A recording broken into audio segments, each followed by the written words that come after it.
Hey, what's going on, gamers? It is time for the RGH podcast, episode number 2. We had an amazing turnout last episode. We had an amazing response on YouTube, on Twitter, everywhere we were. You guys followed. Thank you. You listened Thank on you. Spotify. You listened on Apple Music. Thank you guys so much. I'm Mtashed. We've got KackisHD. We've got True Vanguard. This podcast is sponsored by our friends at Advanced GG. But this is the real gamer hour, okay? We need to jump into the topics. Let's take a peek. Ryan, what are we talking about today? Oh, we got a lot of sweet stuff on the docket. Obviously, the Xbox news was huge. And that's like hot off the press, too. We got a lot to say about that. We're going to talk about the Gamepass. We're going to talk about the financing. Financing as an option for gaming? What is that about? D2, potentially now, basically, well, not potentially, it is. It's slated to be a launch title for Xbox. We got the new exotic quest that came this week in Destiny, and we got the Call of Duty multiplayer reveal that happened earlier today. Yeah. There was a lot of gaming news. Honestly, it feels like every time there's an episode, we get a nice chunk of stuff coming towards us. And honestly, I think that this Xbox stuff is going to change gaming. Dude, that's Xbox kind of in the title honestly, here. They're a real Gamer Hour fan. There's no way they release all this stuff like a day before we go live. And you know what I'm saying? Guess what? Xbox themselves just replied to me on Twitter, the official Xbox account. So I'm not saying Xbox watches official Gamer Hour, but you know what I'm saying? I'm not saying they don't. You know what I'm saying? So let's break this down. Xbox is in a battle with PlayStation. They've been going back and forth. Who's going to post their pricing first, right? And apparently there is a leak on the pricing just the other day. In the middle of the night, pretty much. And Xbox just posts a meme like, what? That was great. That was a great response. Right? It was so good. And the pricing, when it first came out, everyone was like, damn, that's pretty good. It's $299 for the Xbox S, which is the smaller one, which we'll get into that in a minute. And then it's $499 for the other one, right? $200 more? Yep. So, I mean, it is definitely a big jump up, but even the Xbox S, that value is pretty insane, especially when you start lumping in Game Pass and financing. We'll get into those, but the pricing alone is pretty aggressive. Yeah, I no just doubt. Saw, by the way, my dog's moving around. If you see a massive black blob going around, just my 100-pound dog. All right, now listen about the Xbox. This is crazy. I just saw a tweet where they had the specs. The official specs are out. They use the same CPUs. So the X and the S have the same CPU. It is only a difference in the resolution as far as I can tell. Now, maybe, with the, worst performing model with the S, you might have like stuff take a little bit longer to load in. It shouldn't be that. It's really just like, hey, if you don't care about 4K, you don't care about having a disk drive, spend $200 less for the same price as the last gen. Actually, $100 cheaper than what the Xbox One released as. Get in on the S. That is insane. Dude, Sony sweating right now. Because I guarantee there's no way. Both of those like massive, things, those are both like $500. They're having an emergency Among Us meeting at Sony right now, headquarters, and they are panicking right now. There's no way they're coming at $300. That's right. Well, they're not going to have a baby PlayStation either, right? No. This is a demographic or a market share that is pretty well unreachable by Sony at this time. Because unless they literally made a mini PlayStation that no one knows about, they can't compete price-wise. And a lot of these games are cross-platform or, they're not exclusive, right? Then if there's not banger games for PlayStation, why wouldn't you buy the cheap Xbox S? You can get great FPS still. You can get some, good resolution, not 4K, but I mean, I'm a content creator. I'm a gamer. I don't even have a 4K monitor. I don't think I'm even going to get a 4K monitor. I don't know if I'm going to record in it. I don't know if I'm going to play in it. How many people out there are even going to use the 4K? Maybe it's bigger than I think, but I mean, getting a $299 Xbox, then throwing on the Game Pass, then being able to finance both of those, it's nuts. It's nuts. Yeah. It is Yeah, nuts. it's a bit of a no-brainer. Man, here's what I think. Here's my prediction, though. Okay, so with Sony, we see this in like the PS4 versus the Xbox One at launch, and some of the features that it shipped with.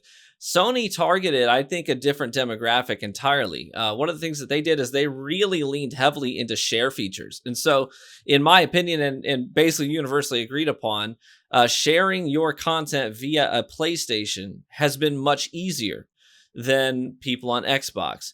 Xbox, you couldn't even, if I remember correctly, you couldn't stream directly from your console for the longest time.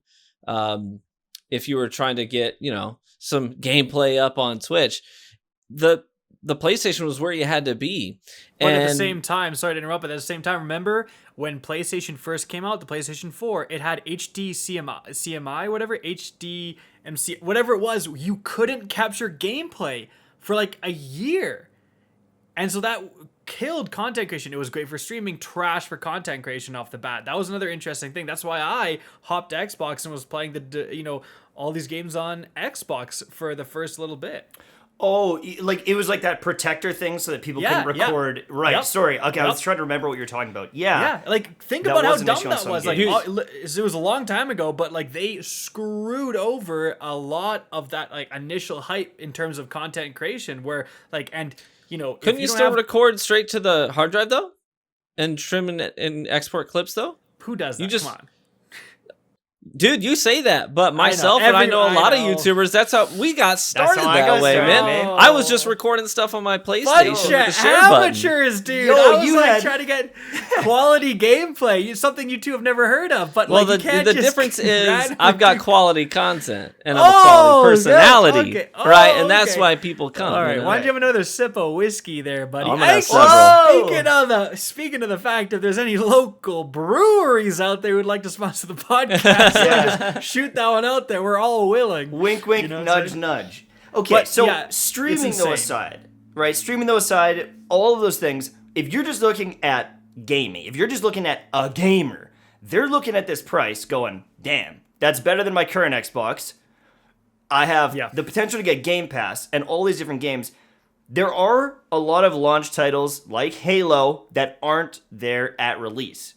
But does that even matter in this situation? We're going to talk about that when you talk about the launch titles, but I think you're dead on, and I think you have to ask yourself, okay, PlayStation 4 won the console wars, like it just did. Numbers-wise, blew the Xbox One away.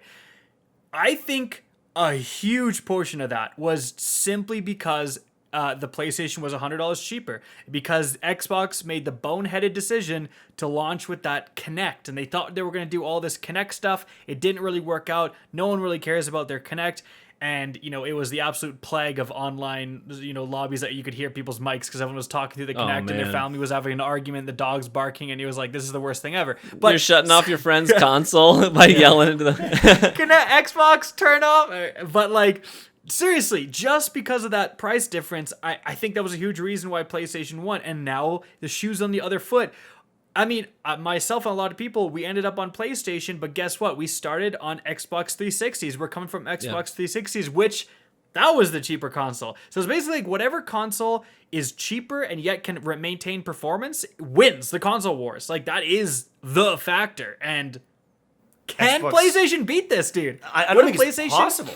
What if they just pull a BD move, a big dick move, and they just go, hey, $250, $249 for the PlayStation, just YOLO. They lose money on every sale, but then they win the console wars. What if? Get the market share? I mean, is there anything in that? Do they get enough from developers, or are they having to pay developers to be exclusive to them? Like, there's so many factors that go into that. If they tank the price, if they just make this a piece of hardware to say, hey, everyone's using PlayStation, that's a lot of money to lose. Like, that's a ton of money to lose. Which again, I don't think they're going to do it. I think they're just going to, it'll be $499 for the PlayStation, or maybe it'll be $399, but still that's not low enough. And it's just going to be Xbox takes over again. I have a quick question though. So now that I think about that a little bit more, one of the big revenue sources, back in the day for Xbox is like Xbox Gold.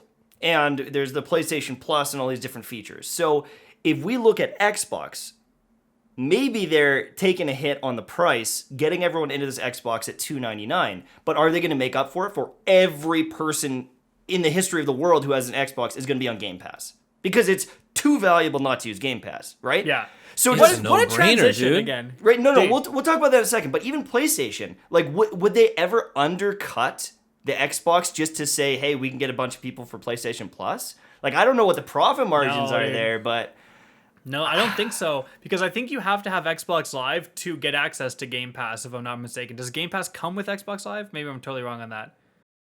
No, can't you get the Ultimate? Doesn't Ultimate have that in? Both. Like, isn't it Live plus the Okay, Game there's Pass probably a deal games? for both. There's like right? a bundle or whatever. But it's a little bit more expensive than just the raw Game Pass. Mm. So, but that's I knew this is gonna be a transition for you. That is key. They're willing to take a hit on the hardware because we have features like Xbox Live and Game Pass, which just are subscription service. And subscription services companies have realized just how profitable they are because, I mean, how many of you guys have Netflix? How many of you guys have Disney Plus? How many of you guys have whatever? Like, there's so many subscription services. And the thing is, like, I have Prime and I have, like, Disney Plus. There's times where I haven't watched Disney Plus for a month. But I'm you just still never paid gonna, for it. I'm never going to cancel it because it's inconvenient. And it's just like, I forget about it. So they're counting on that you could travel. You're probably going to forget to cancel your Xbox Live, right? It's just something, it just automatically goes every month. You don't even notice it. And if they can get as many people as possible on those subscription services, they make bank. And the thing is, though, if you are a serious gamer, you get a huge advantage from that because you get all these games like for free. You're going to be literally saving money if you are a serious gamer. How many It's a games is no-brainer that? because it's over 100 games that you get every month, right? And that includes every Xbox exclusive. My understanding, correct me if I'm wrong, is every title that is an Xbox exclusive. If you have Game Pass, bam, you're in. That's and you insane. even get early access to some stuff. And they also, here's another perk. Let's say, for example, you played a game on Game Pass, you fell in love with it, and then they let you know before the month ends. They're like, hey, this game's actually going away. We noticed you bought it, and they'll send you a notification that says, since you played it, we assume you might be interested. We'll sell it to you half off. You can get it half off if you want to download it before it goes away. I mean, it's just, there's so many cool things.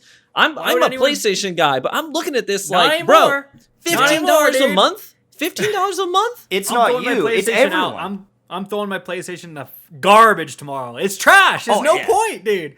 I want to know the scale. Like, if we're looking at, PlayStation had 70% or even 80% of the console share, do we completely invert that? 80% for Xbox, 20%? Like, 'Cause- it is 100 games you're saying, but then also, I just remembered, EA Play, I think they announced it like last night or this morning, they're lumping EA Play into it. So, all of the EA games, right? If there's you some get crazy like every skins for game Apex, ever made, right? Basically Jedi for Game Pass. or Fallen Knight or whatever. I think EA that considers all the sports games. Dude, Yeah, do you know that's how right. big those sports games are? It is the most normie gaming stuff out there. They come with a new one each year. If they're like, what? I can play on Xbox and get those games every year, every release in the Game Pass? Bro, Dude, no those games brainer. are They're in. so. They're in. Like, I've never bought a FIFA in my life. I know like 2 people that I know have bought FIFA. Every time it comes out, every year they make like $7 billion or whatever. So it's like, what? Yeah, right? But yeah, like the fact that EA Play or the EA Access, I think it's EA Access, is getting lumped in with that. Yeah, there's a lot of good games like Anthem. all the old. Good games. Okay. all Oh, the toxic. all of the old like Battlefields, like Battlefield. I think even the new one, Battlefield 5, 4, 3, 2, 1. Like they're all on EA Access. The old Dragon Ages, like all these, like actually quite quality games. Good games, yeah, no Because EA doubt. Access, right now is $5 a month, and I pay for it because I'm like, sometimes I want to play through the Mass Effects or whatever, and they're all on there. So, it's just like even more games, and it just begs the question, like, are you ever gonna buy a new game? It's gonna be like Netflix. That's right. Where it's like, why go to the theater? It's going to be on Netflix in whatever. That's going to be gaming. Why buy this new game? In a month, it'll be on Game Pass. That's right. And Sony's got to step up because honestly, that the convenience there is just too good to pass up. This is coming from a guy that's been a PlayStation guy for years now. I'm ready to switch. Yeah. Imagine like new console comes out, you get the PlayStation, you have to go buy your game because you don't have a Game Pass, you load it in, and it has to copy for like 6 hours. You're gonna be done. You're like, screw it, I'm done. I'm out of here, boys. Honestly, that's a really good thing to think of too. Is so if we're looking at the value, we're looking at it as like us. If I go and buy that $2.99, it's like, wow, great deal.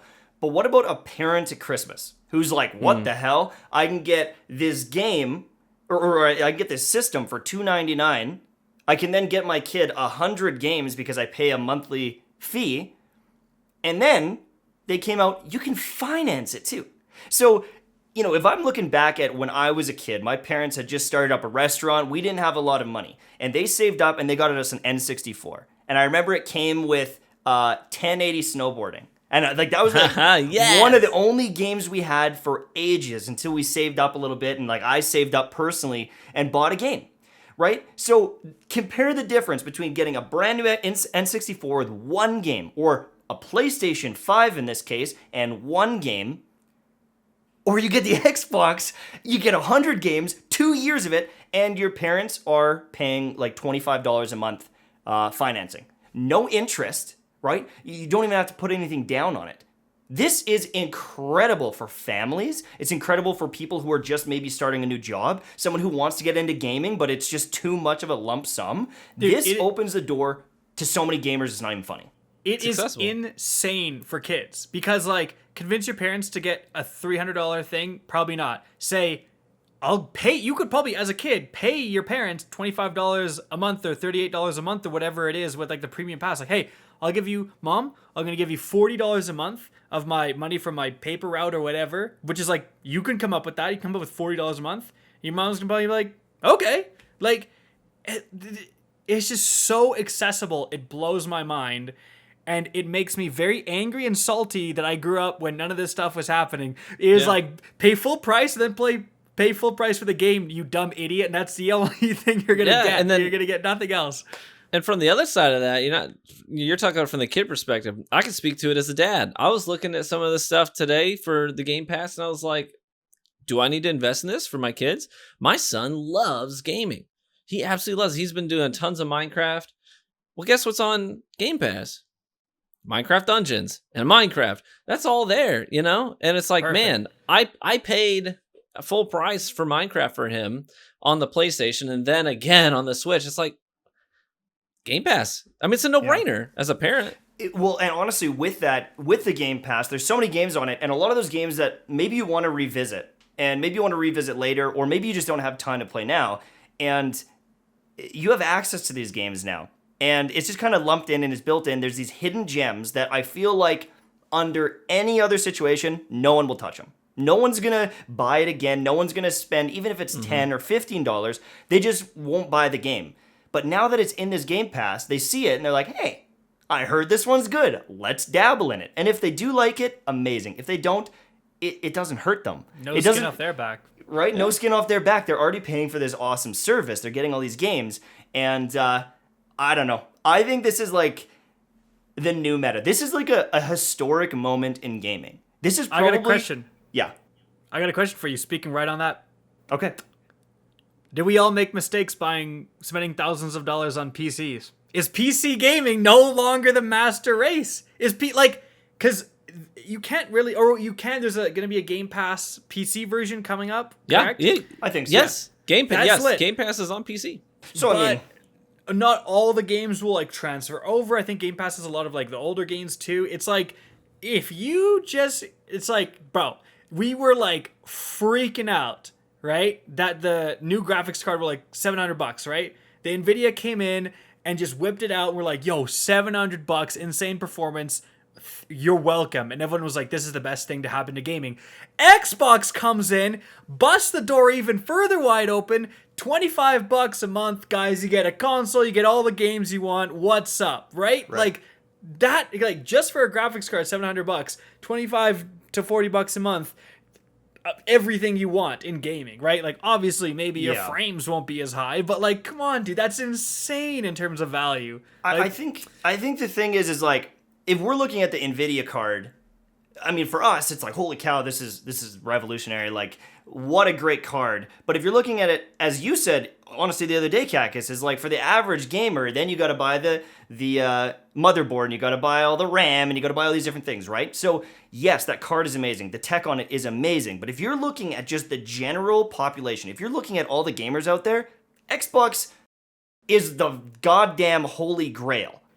Of gaming. It truly is. No one has done this. This many games, this performance, this price point, this accessibility. I mean, Xbox, I feel like, is kind of like how Epic Games started with a lot of the cross-platform, almost like generational type stuff. That was a game changer that it showed game developers, hey, maybe we don't need exclusive to succeed. Maybe it's less successful being exclusive.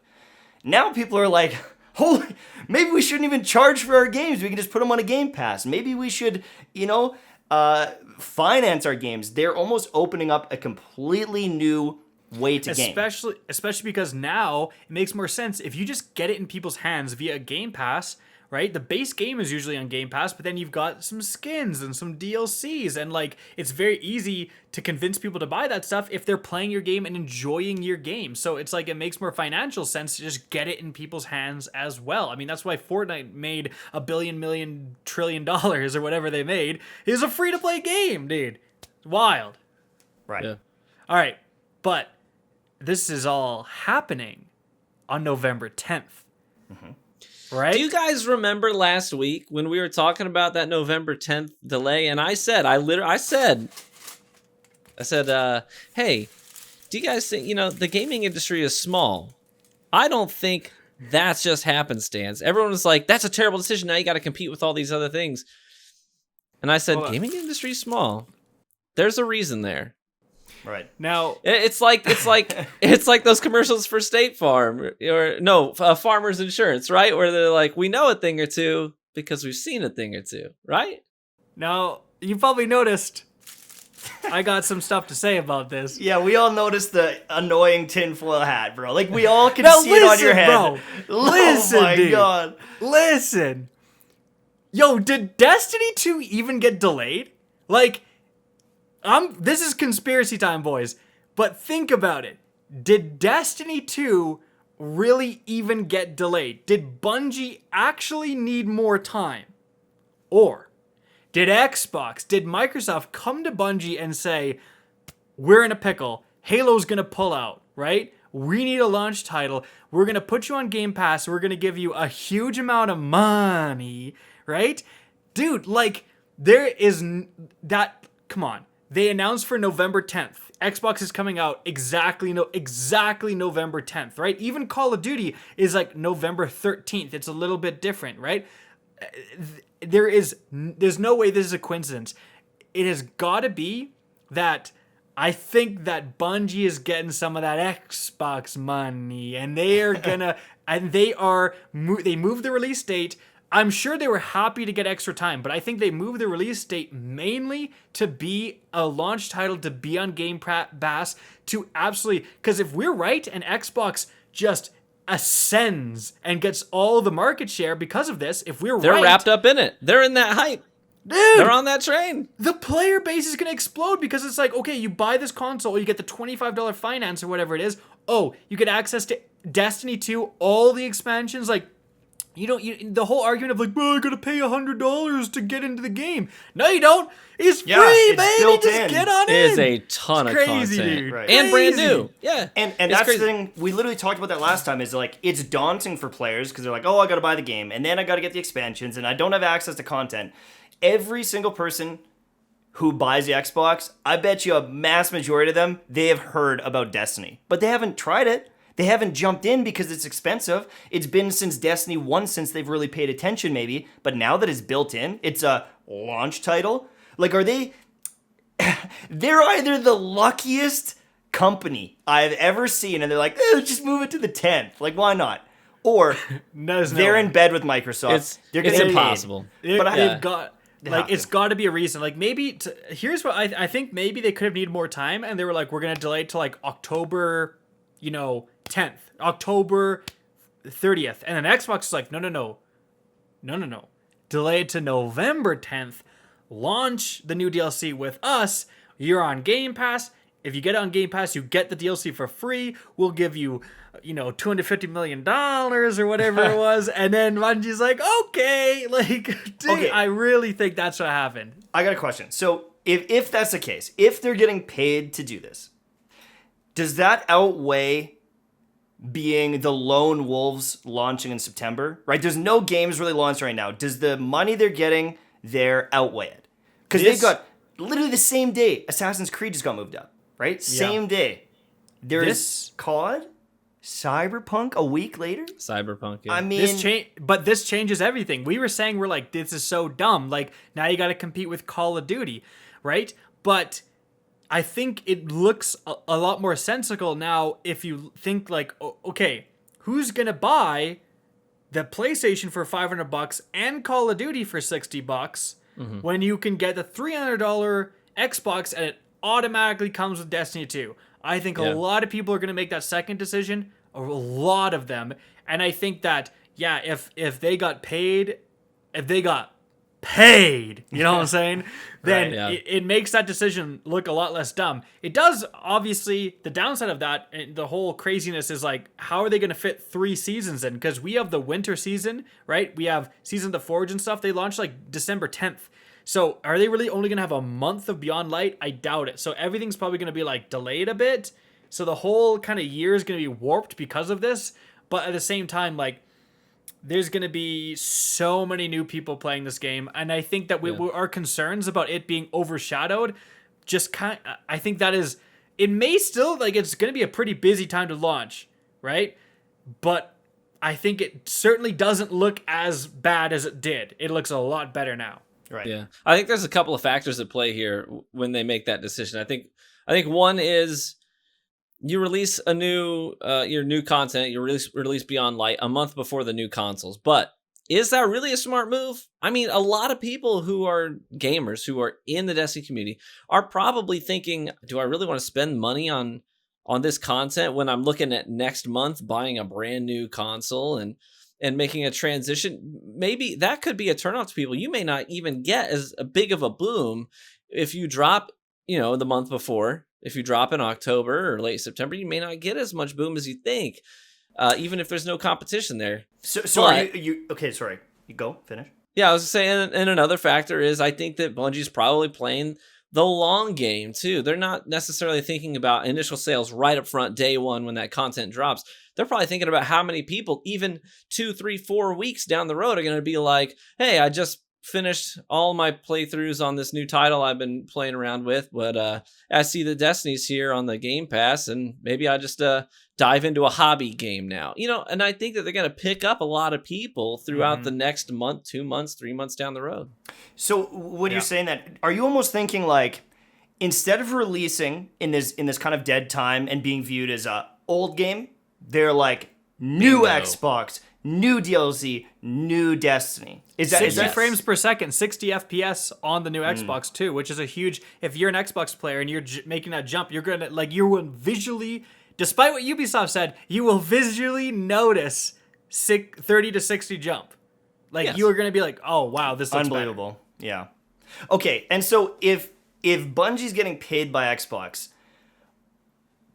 I mean, they're not going to give up their rights like they did with Activision. They kind of said they want to stay. But if they're getting big Xbox money, as Kackis says, are they getting big money to maybe hire another studio or hire some extra help? Because the Destiny player base is ravenous for content. I mean, we saw on Tuesday. They're scary. Right? There was a new exotic Tuesday. We'll talk about that in a second. But when there is new content, people are ravenous for Destiny. You're going to see it with Beyond Light. The numbers are going to pop off with that game. People are going to be diving in. They love it. But it's almost like they can't quite keep up. So does this money allow them to keep up? Is this that kind of Activision money back in the day that allowed them to pump out Forsaken, Season of the Forge, there's Season of the Drifter, Opulence? There was banger after banger with raids and content, and we haven't seen that for a full year now. Right? I really hope so. I really hope this means that they can just kind of really open up some new avenues. And it's not, We don't know. This is all speculation. They might have got paid nothing. They might just be doing the math in their heads and saying, if we're on the Game Pass, that's still so advantageous to us. If they hook a lot of players, notice what's not on the Game Pass is seasons. So you hook all those players in Beyond Light, which we all know those fall DLCs are the best time for Destiny. And then that first season launches, hey, it's $10. Who the heck isn't going to pay $10 if they're having an absolute blast in Destiny 2, right? So this is all speculation. We don't know, but they probably got paid, a little something. You know what I'm saying? I don't think they got nothing. So I hope you're right. I hope they really can start expanding now and then, finally fulfill the Destiny community's need for content. Yeah, and I gotta say, like, I'm a Bungie fan. I love what they put their hands on, but I also have to confess, I have been a huge fan of everything that Vicarious Visions touched in Destiny 2. The Warmind DLC was the best content we had in year one, and I'm sorry if I offend any Bungie people by saying that, but it's the truth. Warmind, and I know that Bungie was heavily involved, but Warmind was really spearheaded by Vicarious Visions. They knocked it out of the park. The numbers just skyrocketed when Warmind dropped, and people were loving it and eating it up. Yeah, and it was a banger. Yeah, and then Season of the Forge was fantastic. Aesthetically, we got a raid out of it. We got the Anarchy out of it. We got everyone's favorite gun, Jotun, out of it. I mean... Well, hold on a second. You can't just say stuff like that. We got a reputation, dude. Well, but that's not actually anymore after you said that. That's a great point by Ryan. Is like Vicarious Visions was working on this game, and it's not Bungie per se, but they put out some of the best content we've seen. And someone in chat said, "Hey, Microsoft has a lot of game studios, right? Maybe there are some great studios out there that need that work that can help on Destiny, and maybe start creating some content for it to really take advantage of the potential of Destiny, because that's the biggest thing. When there's dead periods, everyone says Destiny is dead, and the second something posts, bro, did you see the post today about Destiny the game? My life changed. I met all my friends on Destiny. Yeah. Destiny, dude, there was thousands of posts. I made one, you made one, everyone made one, but it wasn't just us. It was people in the community. People recognize how amazing Destiny is, the potential of the game. And that's why people hold on to it and get so angry when maybe there's not as much content, because they want this game to be incredible. And they get angry at us every time we say there's no content, even though when there isn't no content. They're like, oh, yo, why are you such a hater, bro? I know you've been sticking with this game for 6 years, and the past 3 months has been nothing but positive content, but you made one video that isn't even not too nice, and now I hate you. Yeah. And I mean, you see it even just on Tuesday. There's a new exotic quest, and it wasn't anything special. Well, before we get into it wasn't anything special? We should talk about what? Our friends at Advanced GG, baby. Do you know what? That's right. Advanced.gg is incredible. And I'm going to give you a couple reasons why. You might be thinking to yourself, oh, what's this? Just another energy drink? No. Here's the things that set them apart. Number one, they have an open label. You want to know what's in it? It's on the label. They put all the ingredients you need to have all the effects you want in their drink. Number two, they sponsor us. No, but really. They're OGs. They're OGs. Number two is Advanced.gg has multiple awesome products. They have the Focus line that is clinically proven. They've literally done studies with gamers to see, does it improve your cognitive abilities? And it does. They also have a cheaper line in the energy. The energy is green tea caffeine. It's absolutely delicious. And there's a magic rainbow sherbet in the store right now that you can get 10% off using code RGH. That's right. Advanced.gg/RGH. If you guys want a pick-me-up for your gaming, for your work, for your study, whatever it is, we've got you covered. Thank you. And RGH, 100% of the RGH profits go towards Mtashed. We don't know how he set that up, but what? No, actually, if you want to be if you want to be candid about it, no, it all goes towards editing, right? We hired an editor for this. This is a fun new project, so the fact that Advanced is willing to sponsor us is amazing. If any other companies are out there that are like, hey, wow, this podcast is incredible, hit us up in the emails. And next we gotta talk about next sponsor, Rage Chat. No, I'm kidding. Whoa! We're done with the shills for 10 seconds, and listen. True Vanguard, I'm a little jealous of you down in that. Was that your third glass of whiskey? So This is the same one, buddy. Sipping. I'm cracking Okay. open a cold one so we can relax and talk about this new exotic quest. You know what I'm saying? What is that? He's so excited. Whistler Brewing Company, Hazy Trail Pale Ale. Yeah, I'm Hey, proud of you. Whistler, you want to sponsor us? Anyway, so what I was saying before is the quest wasn't that great. Now, the gun is amazing, but it was, I guess there was some lore into it, but it wasn't this amazing new experience, I wouldn't say. But It was the new kinda exotic like- quest got a lot of hype. Like, the videos were popping off, streams were popping off, everyone was in the chat, very excited about it. So you can see when the content is there, people love Destiny, right? But Yeah. the exotic, it's Well, that's the quest though. You mentioned the quest. Let's talk about the quest. sure. Long, kind of boring. Like it just seemed like a to-do list rather than anything else. I was to be honest, I was a little bit disappointed with it. I like when Bungie adds some stuff that is at least semi-challenging. You've got to look for it. I mean, with the Ruinous Effigy kind of strikes the perfect balance for me. So it comes Ruinous Effigy. You had to go and find those different items, the calcified light fragments. You know what I mean? So it wasn't just like free. Like you actually did have to look a little bit in the world. Like, some people, took them longer than others to find it. You had to go through all this stuff. Then, of course, once you got the exotic, you weren't done yet. You had to go back and get all the Eyes of Savathûn for this extra stuff. There's all this stuff built around it. The Traveler's Chosen just kind of was like, go to all the different planets, do a strike, kill some guys. We're pretty much good. I always like a little bit of complication to it. Like, I'm not saying everything has to be the Whisper, but just something a little bit, like something that makes you actually have to look, something that, would maybe prompt you to look up a guide, you know what I'm saying? But like, just something a little bit on top, Well, I might come at that with a different perspective. I actually really appreciated the quest this time around. I think the novelty is good, but not every time. I don't think it's necessary every time to have a brand new experience. I think sometimes nostalgia is okay, especially when it's just something that comes along in the season. And so for me, yesterday when the quest came out, I was actually playing a different game because I'm a huge Kingdoms of Amalur fan. You got the poster on the wall right there. That's my favorite game of all time. They re-released their title, and I dove back into it yesterday. So I got all these people in my chat like, yo, you're not getting the sidearm? You're not getting the sidearm? And so for me, it was, okay, the kids went to bed. I'm going to go downstairs. And I just sat in my chair at my desk for 2.5 hours, playing completely by myself, sipping on a drink. And I got to relive some of my nostalgia from the early days of Destiny 2 by going through these. You might say, oh, this adventure's so old. That's true. When was the last time I did that adventure? Years ago. You know what I'm saying? So I got to relive some of those things, and it was good.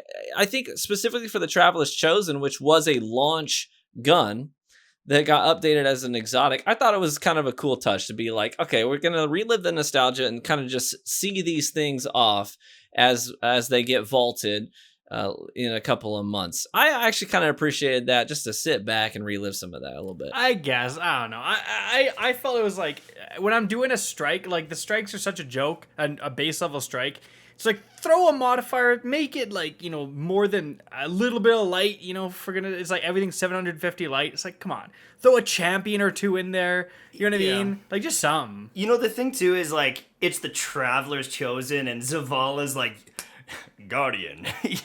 You are the chosen one. It would have been cool to maybe like, hey, take on a horde of enemies, pop your abilities. What would have been cool? To fight back to the last city, to like the spot you dropped it. Or I guess you kind of pick it up after the fact, but still like go, I don't know. Just, like a little bit more. Yeah, a horde of enemies.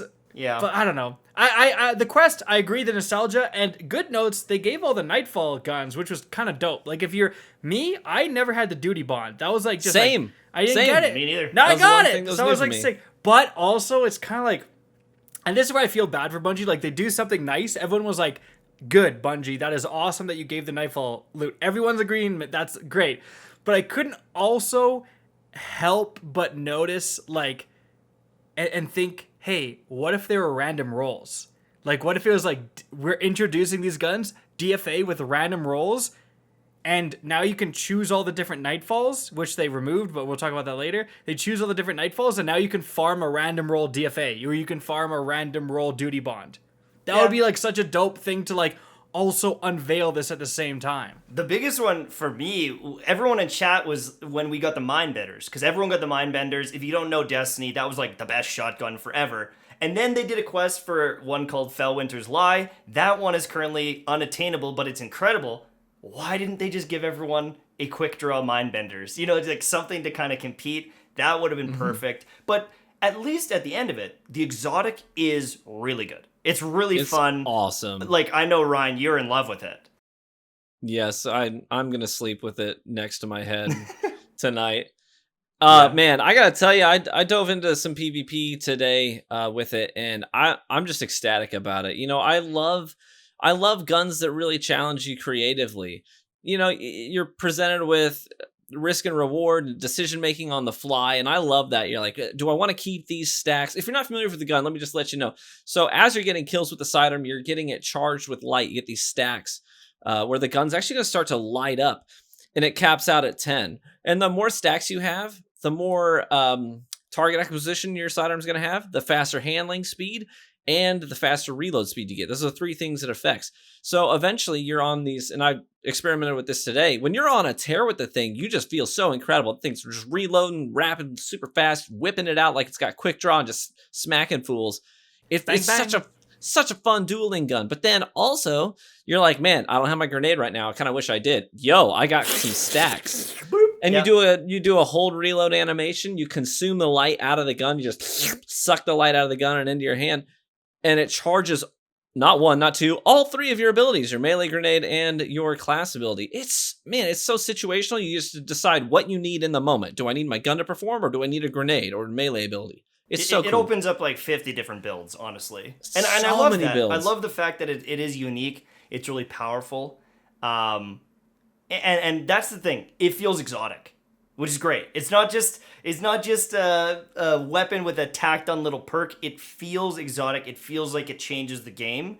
And I'm really excited to see what they come up with Beyond Light and the exotics that they have there. Also, visually, the fact that gun, like, people are hating on it, they're like, it's just a reskin. It's like, okay, because it's an iconic gun, but they kind of redid the model. So now when you get kills with it, it'll start to glow, and then we have those 10 stacks, like it's really bright and glowing, like, so visually, you know, like, oh boy, I'm on a tear, baby, and then you can get, you know, you're gonna get your full grenade back. That's actually like tactically really smart too, because it's like a way of visually representing. You don't have to look in the corner of your screen and see how many stacks you have. You know, just by the glow, like, oh, this is gonna give me some grenade juice, and you just get it like easily. Oh yeah, no, it's great. It's great. And honestly, now that you're talking about PvP, segue, I just started thinking they revealed Call of Duty today, and I know you're a big Call of Duty guy, Kackis. Like you love Call of Duty. You're actually good at Call of Duty compared to Destiny. So I mean, come on, man. So if you're a Call of Duty guy, let me ask you this: vehicles? Yeah, listen. Well, let's start at the top, baby. So, Call of Duty Cold War multiplayer revealed today. Had a big spanking thing. They showed gameplay. People were live streaming it, like a full reveal.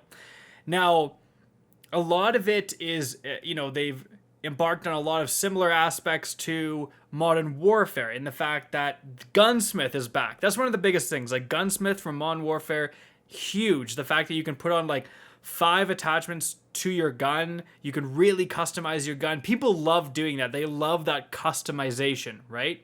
And that's going to be back, but with some twists, in the sense that one of the biggest features, like, everyone's always like, okay, how is this Call of Duty innovating? How is it going to be a different experience? And every year, you know, people criticize Call of Duty for being somewhat the same, but honestly, they've basically perfected the formula. So at this point, they just need to like have it a little bit different with new guns, new areas, new maps, and then people will generally be happy. So in terms of multiplayer, like, the biggest innovation that they've come up with is like, essentially it's the same creative class for Modern Warfare, except for now you have wild cards. So you can pick one wild card, and there's one that like gives you 2 grenades and 2 tactical grenades instead of 1 each, right? Pretty good. Here's another one that lets you use 2 primary weapons.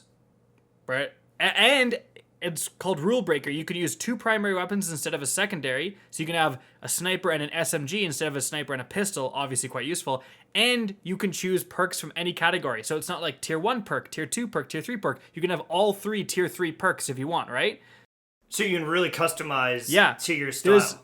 There's another wild card that gives you 8, I think 3 more primary attachment slots. So you can have 8 attachments. So you can have like, your M4, you can have a silencer, a laser, a sight, a different magazine size, a different magazine. You can have like a different stock. You can have a different grip, like 8 different things on your gun. You can just go full out, make it super customizable. And like you can only pick one wild card though. And that's kind of the main innovation. So it's like, hey, do you want more grenades? Do you want the, picking different perk choices? Do you want more attachments? Like that is the main difference, because in the old school Call of Duty, in the old school Treyarch Call of Duties, which this is one, and like the older Black Ops they had the pick 10 system. And the problem was that is everyone realized you just use the best gun, the meta guns with almost no attachments, and you load up on all the perks. And then that's the best loadout. And people kind of cracked that code, and then everyone was running it. The gunsmith system allows for a lot more variation.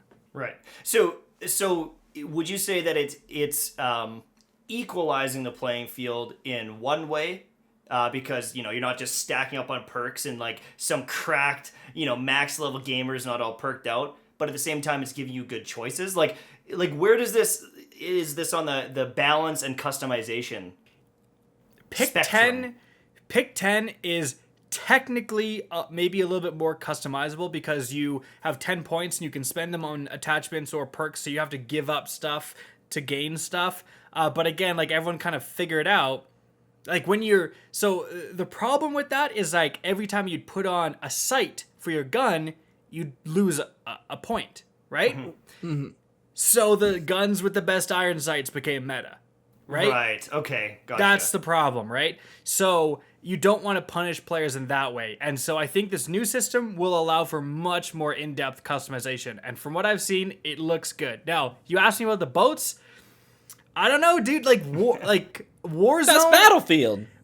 Warzone and Ground War in Modern Warfare have been huge. The Ground War is 64 players with the tanks. Like it is basically Battlefield, but in Call of Duty. And it was the best thing, because it's the only thing to play that doesn't have the skill-based matchmaking turned up to the absolute extreme. You thought it was bad in Destiny, dude? If you play 6v6, it's like, hey, you want to verse FaZe team practicing for the like CWL league? Like, good luck, dude. So Ground War was like a huge success, and it had some tanks. But then people didn't like it. Then it has Boots on the Ground War that you can play as like a playlist that comes up every once in a while. So they really got to be careful with the balance. And for what I've seen, actually, the vehicles are a problem. Like they take like 5 RPGs to take down, which is like ridiculous in Call of Duty. And they melt machine people. So we're going to have to see. Right. I've never been a vehicle guy. Like even back in Halo, someone's in a Banshee or a Ghost and I'm like, ugh! I'm just cringing. And so, when I see that, I'm not super excited. It seems like some of the maps are big enough that maybe you can stay away from them a little bit. They have a specific game mode, like that's 12v12 or potentially bigger, that the vehicles are in. So it's not going to be in the normal 6v6 TDM and stuff. It's only going to be in that one like big vehicle game mode. It's called Combined Arms or whatever it is. Gotcha. Yeah. I'm a huge vehicle fan, I gotta say. When it comes to war games, I love them. I was a huge Battlefield 3 fan. At one point, I was actually ranked among the top 50 helicopter pilots on Xbox 360. No joke. Wow. Yeah. I actually got picked up by a competitive clan back in Battlefield 3 because I was playing on their server and they were practicing, and I went on a tear in an attack chopper, and they actually banned me from the server. And I reached out to them because I was like, man, I really love the rules on you guys' server. I mean, I'm sorry if I broke a rule. And one of the admin got back to me and was like, nah, one of our dudes was just real salty. He kept killing him. And then they invited me to the clan, and I ended up doing like scrims and all that stuff with them. I love vehicle warfare. So personally, I have to say that was kind of a turn on when I saw that in the trailer today. Really? Hey, I'm a Battlefield guy too. I was a dedicated Battlefield 4 YouTube channel before Destiny came out, dude. I loved 4. I know it got a lot of flack, but when I get in a vehicle in Ground War Modern Warfare, like I'm getting 20 kills like every time. These plebeians don't understand how to kill people in a vehicle from like the Battlefield days. All the Battlefield players just farm people in Call of Duty. It's bad, dude. Dude, I gotta say, I think that Rush on Damavand Peak is one of the pinnacle experiences in the history of PvP gaming. Dude, too bad Battlefield 5 freaking sucked. I was so disappointed, dude. I was like ready to go all in. I know. And I played it and I was like, I gotta be honest with myself, I hate it. Yeah, that was disappointing. And I haven't really played much Battlefield. I haven't played much Call of Duty for a long, long time. I played, Modern Warfare back in the day and Modern Warfare 2, but I started losing any steam with Call of Duty. I didn't touch the Black Ops games like at all. I didn't play the ones in the past. I tried some Battlefield, didn't love it. I'm not super into those games, and it's like they keep coming out with a game over and over and over, and every year there's a new game, and so part of me just like doesn't want to jump in because it's like, well, they're just gonna replace my game, even if I get good at this or I learn it. That is a really, really interesting point. Like, that's a really good point because right now in Modern Warfare, they're still in the middle of seasons. Like, they're on season 5, right, in Modern Warfare. And you can still get guns. Like, you can still buy the Battle Pass. There's 2 new guns. There's going to be a new season. In fact, one of the new weapons, the AS Val, which is like an automatically suppressed assault rifle, was kind of unveiled recently. Someone like got into it, like hacked the code or I don't know, but they figured it out. So that's such a good point. It's like Modern Warfare is huge. Warzone is huge. And you have another Call of Duty replacing it. Why? Like, that's the thing. And they're like, here, let's do a $50 million tournament for this game that's been out for 6 months and it's going away in 4 more months. But, like, it's like they want an esports scene, but then they keep killing the games or replacing the games. And then everyone's like, well, we gotta play the most popular game. And it's just such a weird environment for me. Like, I just don't... Yeah, I get that. It's hard for me to be faithful to it. It's hard for me to care about the games. All of a sudden, you go from Call of Duty, where there's jetpacks and wall running, and you learn that skill set. It's like, never mind, back to boots on the ground. You go boots on the ground, and then it's like, here's a vehicle, baby! Yeah, like, it's weird. I mean, like, it's weird. Modern Warfare is going so strong. Like, are they gonna... Here's the real question, like...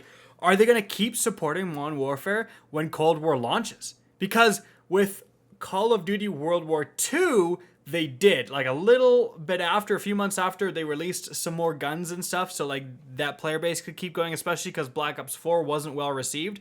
But like, it's such a weird, like, we're all in Destiny and the game just keeps going and you don't lose. Well, we kind of are finally losing our stuff. Like maybe we're finally experiencing what those people experience. But like, dude, if you're hopping on the new Call of Duty, it's like you've built up, you've got your Damascus camo, you've got like all your guns leveled to the max, and then it's like, hey, see ya, dude, new game, bye. That's the thing. It's kind of like I go back to freaking Bethesda. Do you remember this tweet? It was a bad tweet. It got deleted. But when someone was like, why do you guys keep releasing Skyrim? All you ever do is just re-release Skyrim. And one of the devs was like, stop buying it then. And I think it's the same thing with COD. It's like, if you guys don't want us to keep killing the game and re-releasing it, then stop buying it every time we give you a new title. Yeah. Like, if it ain't broke, they're not going to fix it. If people keep diving back in and buying up the titles, there's nothing that says to them, regardless of what the feedback might be, their wallets are always full. True, but like what I described, like the wild card system and stuff, like realistically, you could introduce that wild card system to the existing Call of Duty, to Modern Warfare, and add this new combined arms mode with the boats, and add some new Cold War guns. Right. And like you could have an expansion, a Call of Duty Modern Warfare, the Call of Duty Cold War expansion that just builds upon Modern Warfare. Right, exactly. Because so you're building an awesome new system for customization, and then it's like, well, next game is gone. We got all these brand new maps. Oh, people are loving the maps in this game. No, next game, maybe not. The maps in Modern Warfare fucking suck. Right, fair enough. But I'm just saying, they keep doing this. They keep changing this over and over and over again. And it's like there's no normalcy. They can't lock down the good stuff. They're always trying to reinvent the wheel. and on a time frame smaller than my, and it's just Not a lot smaller than that, though. right. It's hard for me to want to play the game, and honestly, it's kind of like the Destiny sunsetting. I feel like, why would I put effort into all that if I know it's going to get taken away in a year? Like in 9 months, there's a new Call of Duty from a different studio, and some people like this studio, not yet. Like, I have not been a Call of Duty fanboy for a long time, so it's hard for me to buy the hype. My hype is like nothing. It can't catch me. The good news though, like, and I'm someone who buys Call of Duty, let me just say quickly, like, the good news is it kind of is like a big refresh every year, and it's like a lot of the games, like, they're a very different experience. So it's like if things get stale, you can look forward to, and if you don't like a particular Call of Duty, you know it's going away in a year. Whereas if you don't like the direction Destiny is headed in, you're screwed. That's fair. Yeah, that's fair.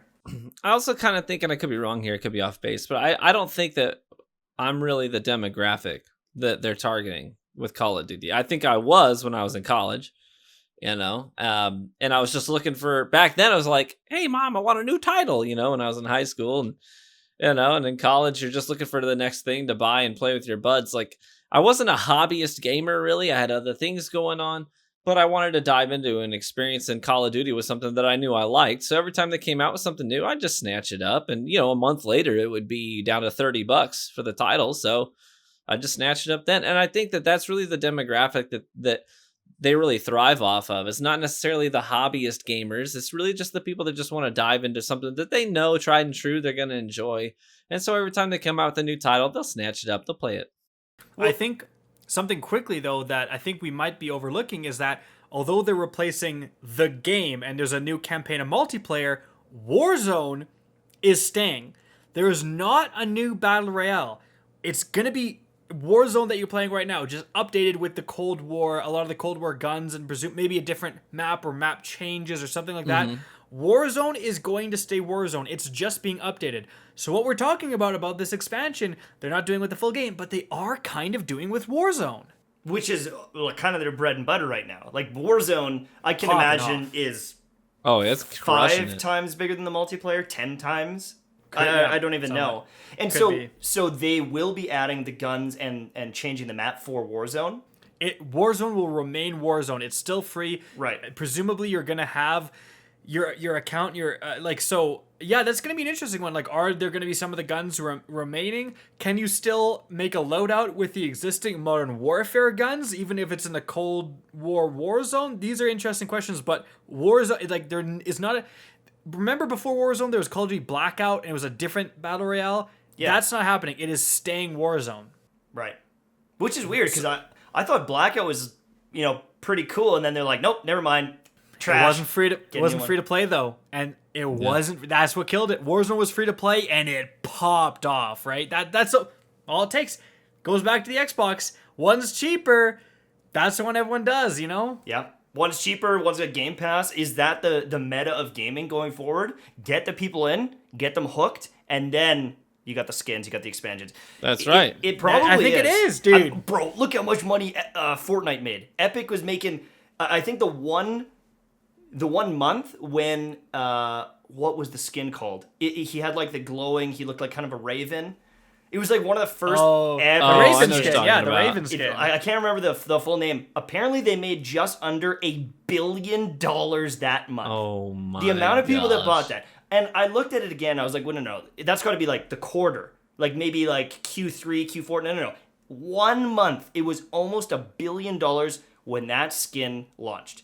Every single person I played with bought that skin. Exactly. It was unheard of because it was so nice compared to all the other skins. And so, if you're playing Warzone, you're getting all these people hooked. It costs millions of dollars to make this game, but then all of a sudden, you can be Deadpool, or you can be a Marvel character in Warzone. You could be Captain America running around with an AK on your back. People are going to spend that money. People are going to pay that money, and it probably way outweighs the dev costs. And that point is it's such a good point, because that's why they're like these are not sequels. Call of Duty Black Ops Cold War is I think it's like a direct sequel to Black Ops 1, right? It's not a continuation. It's kind of a soft reboot like Modern Warfare was. So, like you said, they're making money off these skins, so they keep having these games that are basically like reboots, so they get to bring all the iconic characters, right? One of the skins right now is the Woods character from Black Ops. They have essentially they have stuff like the Captain Price skin, the Ghost skin, like all the iconic characters. They all have as skins. I think that was done for that intention. Is like you can have these, and they're going to do the same thing with the Black Ops. The most iconic characters from all of the Black Ops games are going to be as skins in Warzone and stuff. I also, I'm not a game developer. I don't know how much the engine stays the same and they change a couple graphics here and there. Like, I really don't know what goes into it. So maybe it's easier than I think to be remaking these games and changing these games and coming out with a new one each year. Sure. With the FIFA games and stuff, people joke that they just like add a couple different people in the stands and then, update the roster a little bit. But with Call of Duty, I mean, they're coming out with maps, different guns, different perks. Like the UI is changing. It seems like there's a lot there. But obviously, if they keep on doing it and they've been doing it for so long, it must be worth it.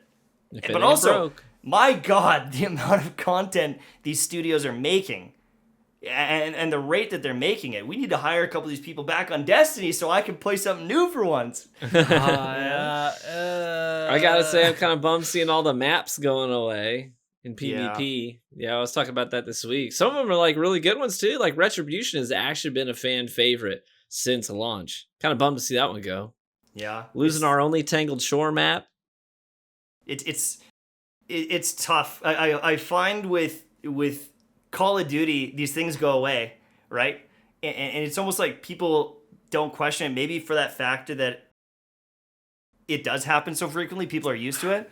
Right. But with Destiny, people get attached to stuff, like really attached to stuff. It lasts forever. They have it forever. They play on it for months and months. And then all of a sudden, you yank it away or you get rid of it. And it's almost like a different, obviously a different audience, but it's a really different way of looking at gaming. Yeah, that audience is on a treadmill. It's just always the terrain is just constantly changing.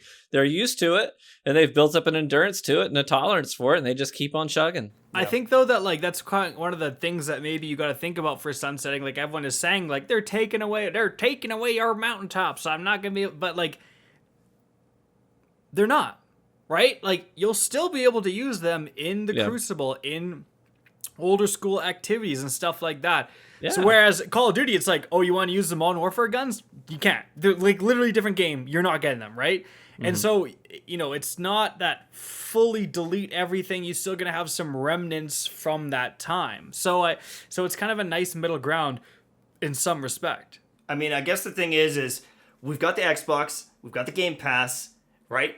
Financing. People are getting these games. They're getting all these different titles. They can pick games up, they can drop them. And if that's the way things are going, maybe being mobile and changing your game up and being new is the new meta, right? Right? Because if you've got this game and you've only got one and it's the one experience, people play it once and then they're done. But if you're always changing, people are coming back. And that's why games like Destiny, I think, work. Because there is big DLC, like in November 10th with the Beyond Light. There's going to be a huge surge in player base. Every time a Call of Duty drops, they're like, oh, what's the new map? What are the new guns? Yeah. They want to be on that, as Ryan said, that treadmill. And with the Game Pass and being able to download a game, delete a game, download a different one, maybe if you want to be competitive, that's what you got to do, right? Like, you got to be fresh. So yeah, it's all about the novelty. Yeah, true. That's pretty cool, though. We talked about a lot of stuff today. I feel like gaming is changing. Last episode, we talked about the graphics card. This one with Xbox. I'm excited for the Xbox launch. I cannot wait to start seeing the numbers come out of how many consoles are bought. I would love to see if Game Pass, if they showed what games are being downloaded and things like that. But this technology is amazing. I'm excited as a gaming content creator. Like, bro, gaming is just going up and up and up and up. So yeah. Crazy. RGH industry's booming. We're going up too, right? Baby. Hey, gaming goes up. Yeah. We go up. You know what I'm saying? Hell yeah! Thank you so much for listening. Thank you so much for watching. Make sure to follow us on Twitter, on YouTube. We're on Spotify. We're on Apple Music. We're everywhere that podcasts are. Make sure to follow us everywhere so that when we do go live, you're there for the content because this is a real gamer hour and this is real gamer content. Thank you so much. I'm Mtashed. I'm KackisHD. I'm True Vanguard. And we are RGH.